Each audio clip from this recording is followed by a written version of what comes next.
Journal de Gonelle, bonjour. Bonjour. Est-ce que tu aurais quelque chose à nous partager sur ta manière de vivre le confinement, de le percevoir?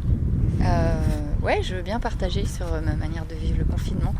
En fait, pour moi, cette période de ralentissement où j'ai plus du tout de sollicitation extérieure me fait énormément de bien. Ça me permet d'être vraiment présente à mon intériorité et j'en avais besoin. J'ai plus à faire le va-et-vient entre l'extérieur et l'intérieur. Et c'est un moment magique aussi avec ma fille. Ça fait 2 semaines que j'ai passé 2 semaines confinée avec elle. Et la première semaine, elle m'a dit « Maman, ça va quand même qu'on soit tout le temps toutes les deux ?» Et puis ce rythme-là, et je lui dis « En fait, Yuna, ce rythme-là s'approche de ma vie rêvée. » Parce que je vois ma fille qui peut vivre à son rythme aussi, c'est-à-dire qu'elle dort le matin, elle a 15 ans, et l'après-midi, elle vit. Alors on fait beaucoup de tri et de rangement, parce que c'était un gros dossier chez nous. C'est génial, elle est super contente parce que sa chambre est transformée. Et puis on va dans l'atelier pour créer, et elle a repéré que son bon moment pour se mettre à son travail de classe, c'est entre 16h30 et 21h. Donc elle fait son travail de classe dans ce moment-là. Et ensuite on a une soirée. Et donc elle dit mais moi j'adore parce qu'on a du temps. J'ai du temps pour vivre et je ne suis pas que à mes affaires de classe. Et moi j'apprécie ce temps de vie avec elle où on peut partager. Alors il y a eu plein d'ajustements qui ont été nécessaires. Je me suis rendu compte la première semaine que je me mettais beaucoup à son service et que du coup je m'oubliais. Et donc il y a une journée où j'ai dit bah là tu fais comme si j'étais pas là. J'ai fait que mes choses et ça m'a fait beaucoup de bien. Et puis cette semaine j'ai expérimenté, donc c'était la 2e semaine de confinement avec elle, j'ai expérimenté mercredi je commençais à me sentir vraiment fatiguée et comme je ne savais plus quelle chose je devais faire.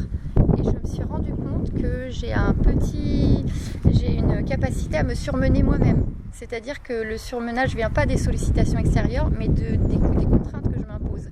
Et donc j'étais en mode surmenage, juste confinée en mode surmenage. Et ça veut dire que jeudi, eh bien, je pouvais vraiment quasiment plus bouger. Donc j'ai passé 3h30 l'après-midi dans mon hamac. Mais il m'a fallu tout un temps pour réussir à me poser dans le hamac avec une bouillotte. Et je voulais encore répondre à des SMS. Et là, je dis, attends, mais non, tu peux rien faire. Ah ouais, d'accord.